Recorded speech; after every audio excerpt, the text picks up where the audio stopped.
नड्डा जी को जय श्री राम। जय श्री राम।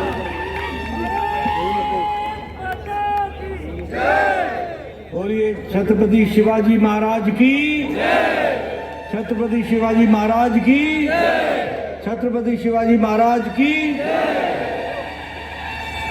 आज के इस बूथ स्तर के कार्यकर्ता बंधुओं के इस सभा में, सम्मेलन में मंच पर उपस्थित हम सबके बहुत ही प्रिय नेता और प्रदेश के उप मुख्यमंत्री हमारे वरिष्ठ नेता श्री देवेंद्र फडणवीस जी, हमारे प्रदेश के महाराष्ट्र के प्रदेश अध्यक्ष श्री चंद्रशेखर बावनकुले जी, हमारे बहुत ही अजीज और युवा साथी और मुंबई प्रदेश के अध्यक्ष श्री आशीष शेलार जी,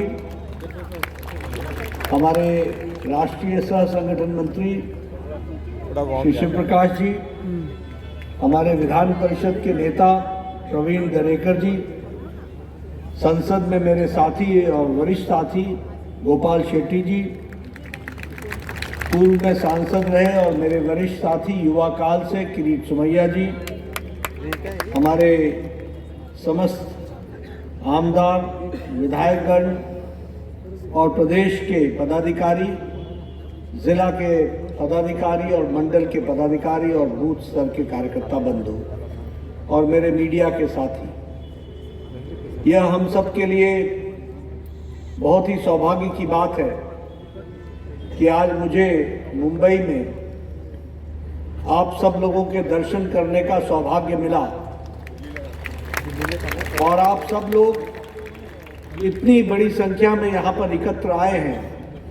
सबसे पहले तो मैं आपका हार्दिक अभिनंदन करता हूँ और स्वागत करता हूँ। जब मैं मुंबई आया हूँ, महाराष्ट्र आया हूँ, तो यहाँ पर हिंदवी स्वराज के संस्थापक छत्रपति शिवाजी से अपनी बात को प्रारंभ करता हूँ और उनको नमन करके उनसे ऊर्जा लेकर अपनी बात को प्रारंभ करता हूँ। मैं भारत रत्न डॉक्टर भीमराव अंबेडकर को भी नमन करता हूँ, जिन्होंने देश को एक दिशा भी दी और हमारे ड्राफ्टिंग कमेटी के चेयरमैन के रूप में संविधान को उन्होंने एक स्वरूप दिया। ऐसे महान आत्मा को भी मैं नमन करते हुए अपनी बात को प्रारंभ करता हूं और यहाँ वीर सावरकर को याद करता हूं, जिन्होंने समाज को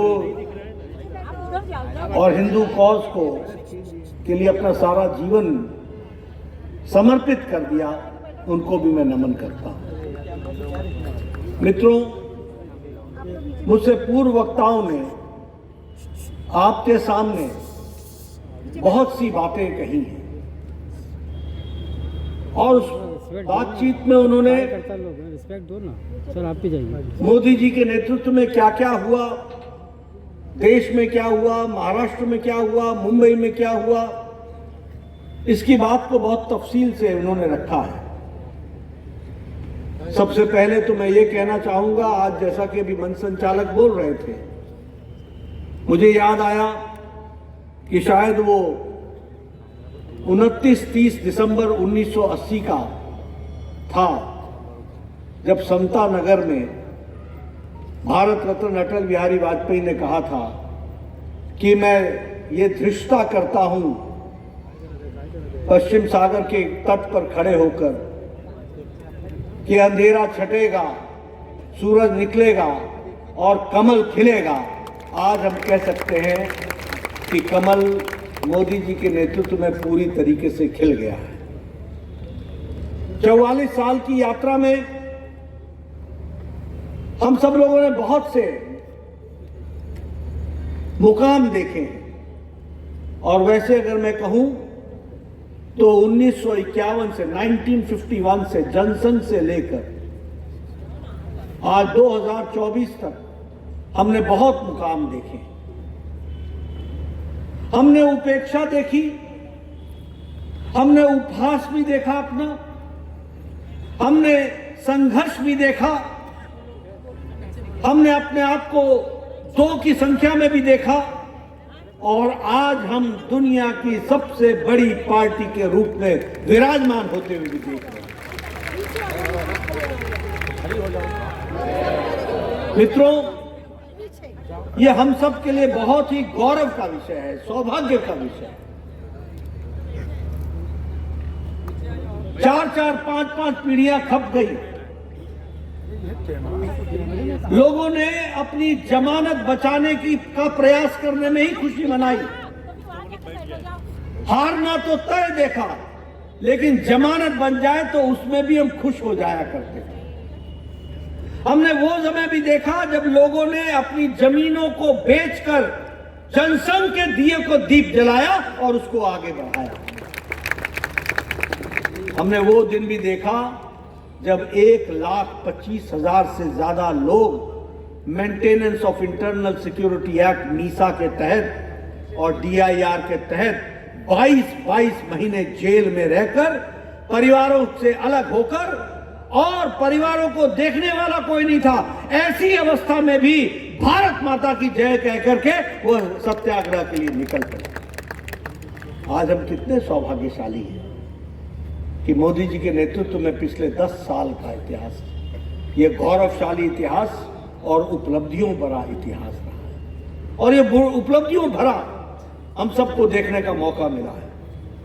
यहां मैं ये भी आपसे कहना चाहूंगा, जहां हम उपलब्धियों भरा इतिहास से उपलब्धियों भरा समय देख रहे हैं, वहां हमारी जिम्मेवारी भी बढ़ जाती है। क्यों? इसलिए कि 10 साल पहले जो व्यक्ति आज 18 साल का होकर के मताधिकार का अधिकार रखता है, वह 10 साल पहले 8 साल का था। वो बाल अवस्था में था। उसने नहीं देखा यूपीए का भ्रष्टाचार, उसको नहीं मालूम 3G, 2G, 4G, जीजाजी, उसको नहीं मालूम पॉलिसी पैरालिसिस, उसको नहीं मालूम डिसफंक्शनल गवर्नमेंट, उसको नहीं मालूम कि सबसे भ्रष्टाचारी समय एनडीए का, यूपीए का, मनमोहन सिंह का उसने नहीं देखा। उसने देखा तो सिर्फ एनडीए देखा, और जब एनडीए देखा तो उसने महायुति में हमेशा विकास देखा। हमारी जिम्मेवारी है कि उनको हम यह बताएं कि कहां से चले थे। एक तरीके से कहा जाए तो अमावस्या से निकल करके पूर्णमासी की ओर हम पहुंचे हैं, अंधेरे से निकल करके उजाले की ओर हम पहुंचे हैं। यह बताना बहुत जरूरी है। मैं यह भी कहना चाहूंगा और यह भी आपको बताना चाहूंगा, एक समय था जब हम प्रदेशों में 5-6 सरकारें बना करके संतुष्ट हो गए थे। आज हमें खुशी है कि 17 राज्यों में एनडीए की, महायुति की सरकार है और 12 राज्यों में विशुद्ध भारतीय जनता पार्टी की सरकार है। आज हमें खुशी है कि आज हम 58% की जनसंख्या पर आज नेतृत्व भारतीय जनता पार्टी कर रही है। मित्रों, 10 सालों के अंदर हमने राजनीति की परिभाषा बदल डाली। मोदी जी ने राजनीति की परिभाषा बदल डाली। 10 साल पहले क्या होता था? आपने कभी किसी नेता को सुना जिस प्रकार हमारे नेताओं ने आपके सामने अपना रिपोर्ट कार्ड रखा कि क्या क्या किया, क्या क्या करेंगे और क्या क्या करके आगे देंगे? ये रखा है तो सिर्फ भारतीय जनता पार्टी ने, मोदी जी के नेतृत्व में। राजनीति क्या होती थी पहले? भाई को भाई से लड़ाओ, इलाके को इलाके से लड़ाओ, जाति को जाति से लड़ाओ। समाज में विघटन पैदा करो, वोट बैंक की राजनीति करो, दुनिया को लुभावने नारे देकर के वोट ले लो और वोट लेने के बाद किसी एक जाति के विशेष ख्याल रखते हुए सरकार चलाओ, किसी एक जाति की सरकार बना लो, किसी एक वर्ग की सरकार बना लो, उनके लिए काम करो। ये सबका साथ, सबका विकास, सबका विश्वास, सबका प्रयास, ये राजनीति की संस्कृति हमको प्रधानमंत्री मोदी जी ने दी, इसको भी हमको ध्यान रखना। और इसलिए विकास एजेंडा बना, डेवलपमेंट एजेंडा बना, और उसके साथ साथ सांस्कृतिक पुनर्जागरण की हमारे यहां, फिर चाहे वो रामलला का मंदिर की स्थापना हो और रामलला के मंदिर में रामलला का विराजमान होना हो, या फिर केदारनाथ धाम का उसका उत्थान हो, या फिर मंदिरों का उत्थान हो, और सांस्कृतिक विरासत को गौरव से देखने का कार्य पिछले दशक में मोदी जी के नेतृत्व में हुआ, यह भी हमको ध्यान में रखना चाहिए। समाज का सशक्तिकरण हुआ, गरीबों को ताकत मिली।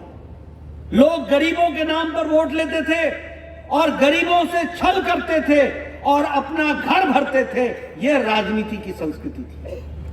आज गरीब सशक्त हुआ है, युवाओं के अरमान को पंख लगे हैं, आज अन्नदाता को सम्मान मिला है, और आज नारी शक्ति का सशक्तिकरण हुआ है, यह भी हमको ध्यान रखना। सिर्फ कहने के लिए नहीं कह रहा हूं, आज 25 करोड़ लोग गरीबी की रेखा से ऊपर उठ करके नए मिडिल क्लास में एंटर कर गए हैं। 25 करोड़ लोग, 25 करोड़ लोग, मैं नहीं कह रहा हूं, नीति आयोग के आंकड़े कह रहे हैं। 25 करोड़ मिडिल इनकम ग्रुप में आ गए हैं, उनके नई नई आशाओं को पंख लगे हैं, उनको आजादी मिलकर के वो नई अरमानों के साथ खड़े हुए हैं। अगर मैं युवाओं की बात करूं तो हजारों की संख्या में स्टार्टअप्स, हजारों की संख्या में लोगों ने मुद्रा लोन लेकर के, हजारों की संख्या में स्वनिधि योजना में लोगों को ताकत मिली। अगर मैं नारी शक्ति की बात करूं तो मैं कह सकता हूं, उज्ज्वला हो, उजाला हो, सौभाग्य हो, आयुष्मान भारत हो या स्वच्छता अभियान है, इसने नारी शक्ति को शक्तिशाली बनाया है और आत्मनिर्भर बनाया है, यह भी हमको याद रखना चाहिए। और इसके साथ साथ अगर हम देखें तो अन्नदाता को सम्मान, ये कांग्रेस पार्टी के लोग इलेक्शन के पहले हम तुम्हारा कर्जा माफ कर देंगे, क्या होता था, 57,000 करोड़ रुपए देकर के, भुलावा देकर के छुट्टी पा जाते थे। मोदी जी ने प्रधानमंत्री किसान सम्मान निधि में साल का 6,000 रुपए, 2.5 लाख करोड़ रुपए 11 करोड़ 78 लाख किसानों के खाते में डाल करके उनका सम्मान किया, उनको विकास किया। और मैं महायुति की सरकार को भी धन्यवाद देना चाहता हूं, जिन्होंने अपने आप को जोड़ करके उसमें 6,000 और जोड़ा, यानी आज किसान को सम्मान मिला तो वो बीजेपी की सरकार में और महायुति की सरकार में मिला, यह भी हमको ध्यान में रखना चाहिए। इसलिए जो हम पॉलिटिकल कल्चर की बात करते हैं, वो पॉलिटिकल कल्चर का परिवर्तन अगर हुआ है तो वो आदरणीय मोदी जी के नेतृत्व में हुआ है। आज मैं ये भी आपसे कहना चाहता हूं कि अगर विकास के दृष्टि से देखें, अब मुंबई की अगर हम बात करें, अब ये अटल सेतु, इसका शिलान्यास किसने किया था? प्रधानमंत्री जी ने। इसका उद्घाटन किसने किया? प्रधानमंत्री जी ने। कोरोना आया, 3 साल कोरोना से हम लड़ते रहे, उसके बावजूद भी 7 साल के अंदर सबसे लंबा सेतु बनाकर सी लिंक देने का काम किया, तो प्रधानमंत्री मोदी जी ने अटल सेतु के नाम 21.8 किलोमीटर का 6 लेन का सड़क। अगर मैं मोदी की गारंटी की बात करूं तो पैंडेमिक के तहत जिस तरीके से हम लोगों ने गरीब लोगों की चिंता की, उसको भी हमको याद रखना चाहिए और लोगों को भी याद दिलाना चाहिए। मैं आपसे चर्चा करना चाहूंगा, जब कोरोना आया तो दुनिया के देशों ने नेतृत्व करने में अपने आप को असहज भी पाया और असमर्थ भी पाया। वो फैसला नहीं कर सके कि इकोनॉमी जरूरी है कि ह्यूमैनिटी जरूरी है, अर्थशास्त्र जरूरी है या मानवता जरूरी है, वो फैसला नहीं कर सके। पाश्चात्य देश तय नहीं कर पाए लॉकडाउन लगाएं कि नहीं लगाएं, लगाएं कि नहीं लगाएं, लेकिन प्रधानमंत्री मोदी जी ने तय किया और कहा जान है तो जहान है, और लॉकडाउन लगाया।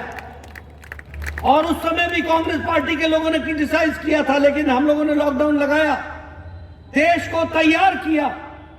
देश जब तैयार हो गया तो मोदी जी ने कहा जान भी है और जहान भी है, लॉकडाउन उठाया और कोरोना से लड़ने के लिए तैयार हुए। आज 220 करोड़ लोगों को वैक्सीन लगाकर डबल डोज। क्या बोलता था विपक्ष, ये मोदी वैक्सीन है, ये मोदी वैक्सीन है। आजकल जितने कांग्रेसी आप मिलते हैं, मैं कैसा लगा मोदी टीका, कैसा लगा मोदी टीका, चुप चुप जाकर के तुम भी लगवाते रहे। आज 220 करोड़ डबल डोज प्रधानमंत्री मोदी जी के नेतृत्व में वैक्सीन लगी, और मैं स्वास्थ्य मंत्री रहा हूं। इस देश में ट्यूबरक्लोसिस के प्रोग्राम को आने में 24 साल लगे। इस देश में पोलियो के प्रोग्राम को आने में लगभग 28 साल लगे। इस देश में जापानीज इंसेफ्लाइटिस के टीके को आने में 100 साल लगे, और इस देश में प्रधानमंत्री मोदी जी ने 9 महीने के अंदर एक नहीं 2 वैक्सीन बना करके दी, और 30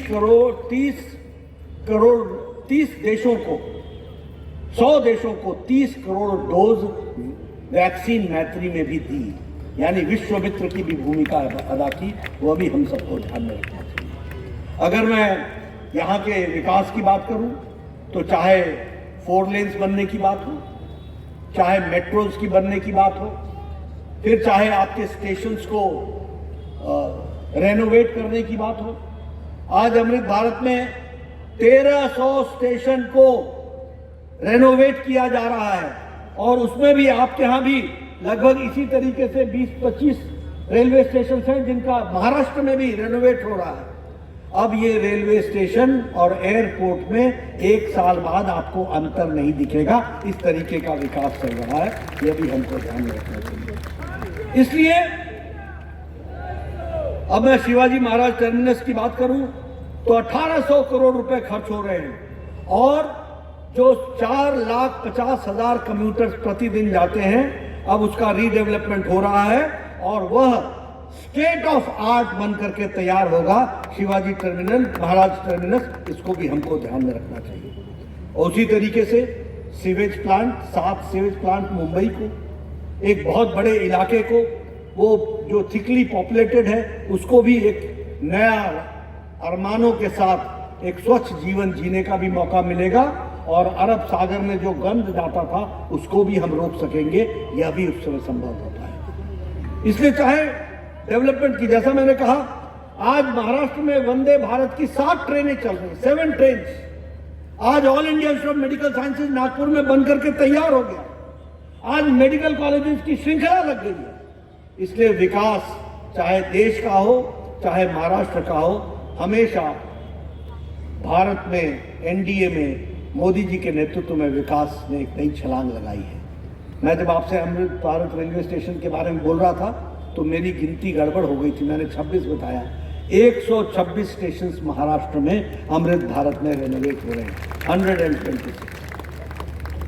मित्रों, डबल इंजन के कारण आज विकास के दृष्टि से, चाहे मुंबई कोस्टल रोड हो, चाहे Navi Mumbai first metro railway line हो, या चाहे मराठवाड़ा वाटर ग्रिड हो, ये सारे विकास की दृष्टि से एक बहुत तीव्र गति से आगे चलने का कार्य कर रहे हैं।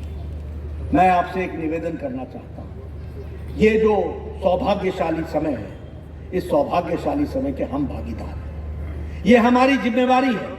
अभी गोपाल शेट्टी जी कह रहे थे और हमारे अन्य वक्ताओं ने भी कहा कि मोदी जी को हमको आशीर्वाद मिलना चाहिए।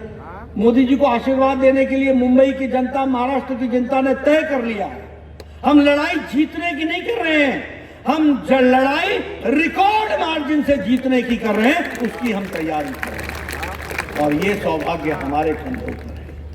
ये सौभाग्य और जिम्मेवारी हमारे कंधों पर। इसलिए नई ऊर्जा के साथ, नई उमंग के साथ, नए उत्साह के साथ और नए विश्वास के साथ और नए जोश के साथ हम सबको चुनाव में पूरी ताकत से लगना है और इस कार्य में जो 400 पार एनडीए और 370 पार भारतीय जनता पार्टी हो, इसकी तैयारी की। ये 370 हमारे लिए भावनात्मक विषय है। इस 370 के लिए मोदी जी ने बताया कि श्यामा प्रसाद मुखर्जी जी ने अपना बलिदान दिया था। इस 370 को हमने धाराशाही किया है। अब भारत की जनता से हम सब लोगों को निवेदन करना है कि इसको पूरा करने के लिए 370 को धाराशाही किया गया। 370 के मार्जिन को हमको लेकर के आपका आशीर्वाद चाहिए, इसके लिए हमको काम करना है। और मुझे पूरा विश्वास है कि फिर एक बार मोदी सरकार के लिए हम पूरी ताकत से लगेंगे। मैं यहां आपसे एक बात और भी चर्चा करना चाहता हूं। बहुत सी चर्चा हमारे साथियों ने की है, मैं उसमें कुछ सिर्फ जोड़ना चाहता हूं। आज कांग्रेस पार्टी की हालत क्या हो गई है? जहां जहां से राहुल गांधी निकलते हैं वो भारत जोड़ो यात्रा नहीं होती है, वो न्याय यात्रा नहीं होती है। एक तो वो अन्याय यात्रा होती है और दूसरी वो तोड़ो यात्रा होती है। कहने के लिए नहीं कह रहा हूं, वो दक्षिण से चले थे। आज डी के शिव कुमार का भाई संसद के अंदर बोलता है कि साउथ को एक अलग कंट्री बना देनी चाहिए। ये तुम्हारी जोड़ो यात्रा, जिस के बारे में जिक्र अभी हमारे आशीष शेलार जी ने किया, अफजल गुरु के बारे में। अफजल हम शर्मिंदा हैं, तेरे कातिल जिंदा हैं। क्या नारे लगे थे जेएनयू में? भारत तेरे होंगे टुकड़े टुकड़े इंशाअल्लाह इंशाअल्लाह। दूसरा नारा क्या लगा था? अफजल हम शर्मिंदा हैं, तेरे कातिल जिंदा हैं। यानी अफजल के कातिल कौन हुए? सुप्रीम कोर्ट का जज जिसने फांसी की सजा सुनाई। भारत के उस समय के राष्ट्रपति श्री प्रणब मुखर्जी, जो भारत के राष्ट्रपति थे और जिन्होंने उसको माफी नहीं दी, वो शर्मिंदा, वो कातिल हैं। ये कहने वालों के साथ दूसरे दिन राहुल गांधी खड़ा होता है कि नहीं होता?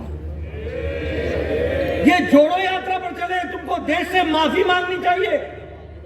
चुप्पी क्यों बना रखी है? और कांग्रेस पार्टी के नेता कोई जवाब नहीं देता इसका।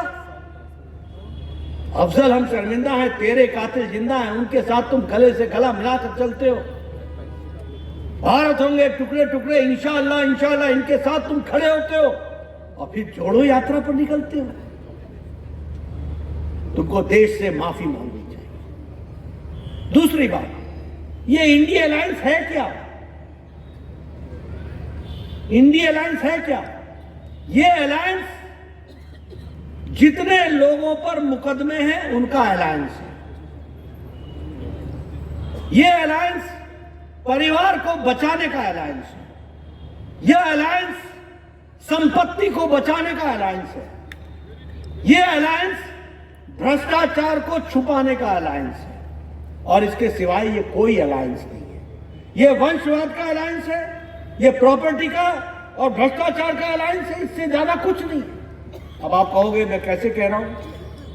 बताइए, फारूक अब्दुल्ला के बाद उमर अब्दुल्ला है कि नहीं है? प्रकाश सिंह बादल के बाद सुखबीर बादल है कि नहीं है? मुलायम सिंह के बाद अखिलेश आ गए कि नहीं? अखिलेश के बाद डिंपल आ गई कि नहीं? चाचा जाए जहां जाना है। लालू के बाद राबड़ी आई कि नहीं? राबड़ी के बाद तेजस्वी आया कि नहीं? तेजस्वी के साथ मीसा आई कि नहीं? मीसा के साथ तेज प्रताप आया कि नहीं? आप बताइए, ये पीसी और भाईपो, पीसी बंगला में बुआ को बोलते हैं, ये ममता बुआ और भाईपो मतलब भतीजा उसका, ये दोनों पीसी भाईपो, ये परिवार है कि नहीं है? आप बताइए कि चंद्रशेखर राव, उसकी बेटी कविता, उसका दामाद केटीआर, केसीआर, ये परिवार है कि नहीं है? आप बताइए, उदयनिधि से करुणानिधि से लेके उदयनिधि स्टालिन तक ये परिवार है कि नहीं है? आप बताइए, महाराष्ट्र में शरद और सुप्रिया परिवार है कि नहीं है? बाकी जाए अजीत जहां जाना है। ये परिवार की पार्टियां हैं कि नहीं है? आप बताइए, उद्धव और आदित्य परिवार है कि नहीं है? आप फिर दूसरी तरफ देखिए, ये इंदिरा, राजीव, सोनिया, राहुल, प्रियंका, ये परिवार है कि नहीं है? अब दूसरी बात देखिए, आप बताइए, भ्रष्टाचार में फरूक अब्दुल्ला क्रिकेट एसोसिएशन में फंसा है कि नहीं फंसा है? आप बताइए, गोमती फ्रंट के स्कैम में और लैपटॉप स्कैम में अखिलेश फंसा है कि नहीं फंसा है? आप बताइए, लालू चारा घोटाला और land scam, job for land में फंसा है कि नहीं फंसा है? आप बताइए, ममता के सारे सरकार के मंत्री के घरों से करोड़ों करोड़ रुपए निकले कि नहीं निकले? आप बताइए, केसीआर, केटीआर के यहां भ्रष्टाचार हुआ है कि नहीं हुआ है? आप बताइए, महाराष्ट्र में भ्रष्टाचार हुआ कि नहीं हुआ? आप बताइए, उद्धव के राज में भ्रष्टाचार हुआ कि नहीं हुआ? इनका गृह मंत्री साल भर जेल में रहा कि नहीं रहा?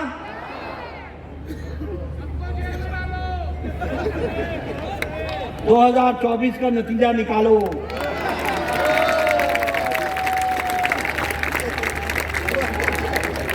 मित्रों, ये क्या है? ये क्या है? आप बताइए, राहुल गांधी बेल पर है कि नहीं है? आप बोलिए, सोनिया गांधी बेल पर है कि नहीं है? ये कैसा नेतृत्व है भाई?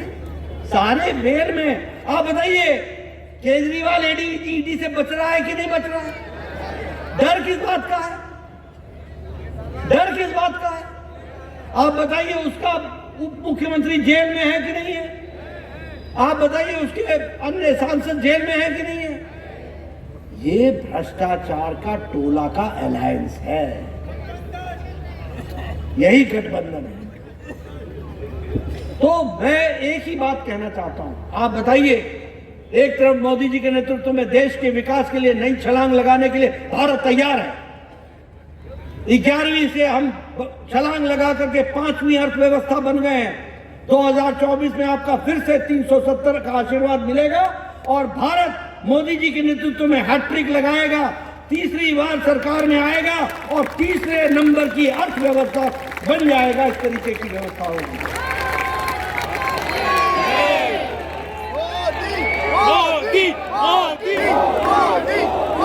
मित्रों, एक तरफ विकास है, दूसरे तरफ पारिवारिक गठबंधन है और वो भ्रष्टाचार के लिए जो हमको विनाश की ओर ले जाए। इसलिए मैं आप सबको निवेदन भी करने आया हूं कि नए जोश, नए उमंग के साथ, पूरी ताकत के साथ आप खड़े होइए और जो राष्ट्रीय जिम्मेवारी, मैं आपको याद दिलाता हूं मित्रों, आज से 20 साल बाद आप गौरव के साथ ये कह सकोगे कि हम वो लोग थे जिनको मौका मिला कि हमने वो बदलाव देखा और उसको हमने महसूस। अब की बार, फिर एक बार, अब की बार, जय जय श्री राम, जय जय श्री राम। आदरणीय नड्डा जी, आदरणीय देवेंद्र जी, आदरणीय बावनकुळे जी, शिवप्रकाश जी, सर्व मान्यवरांचे मी आभार मानतो आणि आपण आपल्या जागेवर राष्ट्रगीतासाठी आपण उभं राहायचं आहे।